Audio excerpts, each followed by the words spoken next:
Samajwadi party अब जम्मू कश्मीर विधानसभा चुनाव में एंट्री की तैयारी में है। बड़ी जानकारी आपको दे रहे हैं। जम्मू कश्मीर में समाजवादी पार्टी की रीलॉन्चिंग होगी।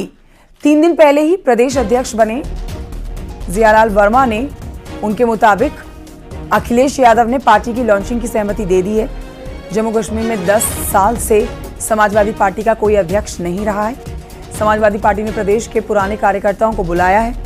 जम्मू प्रेस क्लब में 12 बजे पार्टी की लॉन्चिंग होगी। लॉन्चिंग के दौरान चुनाव लड़ने पर भी पार्टी मंथन करने वाली है।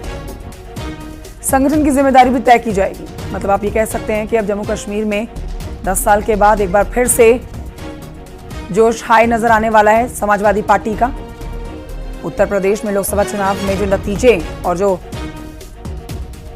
प्रदेश की जनता ने सीटें दी हैं समाजवादी पार्टी को, उसी से आप कह सकते हैं उत्साहित होकर अब जम्मू कश्मीर में भी एक्शन मोड में अब समाजवादी पार्टी नजर आने वाली है।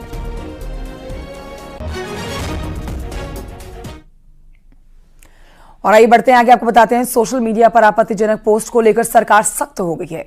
यूपी सरकार ने डिजिटल मीडिया पॉलिसी को मंजूरी दे दी है। यूपी सरकार के प्रचार प्रसार के लिए सोशल मीडिया इन्फ्लुएंसर 2 से 8 लाख रुपए दिए जाने की पॉलिसी को भी अब मंजूरी मिली है। साथ ही साथ जो आपत्तिजनक पोस्ट होगी उस पर कड़ी कार्रवाई की जाएगी।